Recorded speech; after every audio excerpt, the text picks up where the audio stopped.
अस्सलाम वालेकुम व्यूअर्स। आज मैं आपके साथ गोश्त को सेव करने का बहुत ही आसान तरीका बताऊंगी, जिससे ना तो आपके गोश्त की स्मेल जो है वो आपकी फ्रीज़र में रखी दूसरी चीज़ों में जाएगी और ना ही इसका ब्लड जो है वो बाहर आएगा।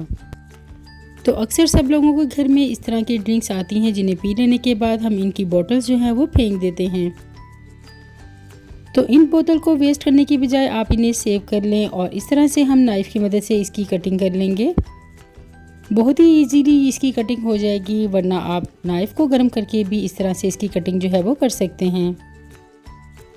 अब जितना गोश्त आपने फ्रीज़ करना हो आप उतनी बोतल जो है वो इस तरह से तैयार कर लें और इन्हें अच्छी तरह से वॉश करने के बाद मैं यहाँ इसे टिश्यू पेपर की मदद से अच्छे से क्लीन कर लूँगी ताकि ये बिल्कुल अच्छी तरह से ड्राई हो जाएं। अब यहाँ पर मैंने हड्डी के बगैर गोश्त जो है वो सेपरेट कर लिया है और बगैर हड्डी के गोश्त जो है वो मैं इसमें डाल दूँगी। हड्डी के बगैर गोश्त को आप कीमा बनाने या आप इसे कबाब बनाने के लिए भी इस्तेमाल कर सकते हैं।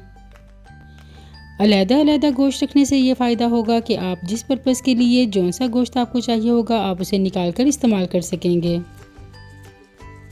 और अगर कभी आपकी लाइट चली जाए तो अक्सर फ्रीज़र में शॉपर में रखा हुआ जो गोश्त है उसमें से ब्लड निकलना स्टार्ट हो जाता है, जो न सिर्फ आपके फ्रीज़र को गंदा कर देता है बल्कि उसमें से स्मेल आना भी स्टार्ट हो जाती है। तो इस तरह बोतल में रखने से ना तो आपकी इसमें से स्मेल बाहर आएगी और ना ही इसमें से ब्लड बाहर आएगा, जो आपके ना तो फ्रीज़र को गंदा करेगा और ना ही आपके फ्रीज़र में से आपको ब्लड की स्मेल आएगी।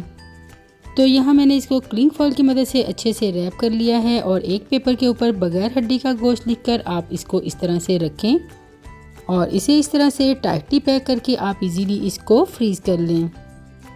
तो इस तरह आपके लिए बहुत इजी हो जाएगा कि आपको जो सा गोश्त चाहिए होगा आप उसे निकालेंगे और उसे आप इस्तेमाल कर सकेंगे।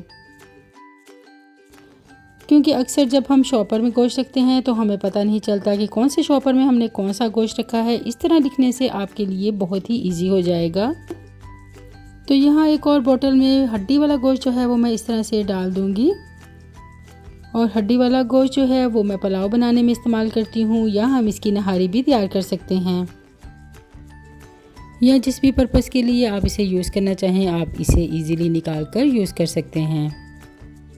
और इस तरह से गोश्त स्टोर करने से फ्रीज़र में बहुत ही कम स्पेस में आप बहुत ज़्यादा बोतल जो है वो रख सकेंगे। अब ये दूसरी बोतल में हड्डी वाला गोश्त डालने के बाद इसे भी मैं क्लिंग फॉइल की मदद से अच्छे से रैप कर लूँगी और चूँकि ये हड्डी वाला गोश्त है तो हम एक पेपर के ऊपर हड्डी वाला गोश्त लिखकर उसे इसके अंदर इस तरह से फिक्स कर देंगे। और अगर आप चाहें तो आप गोश्त का कीमा करवा के उसे बोतल में रखकर इसी तरह से उसे स्टोर कर सकते हैं। तो इस बकरा ईद पर इस टिप्स को ज़रूर ट्राई कीजिएगा। मैं मिलती हूँ आपको किसी नेक्स्ट रेसिपी के साथ, तब तक के लिए अल्लाह हाफिज़।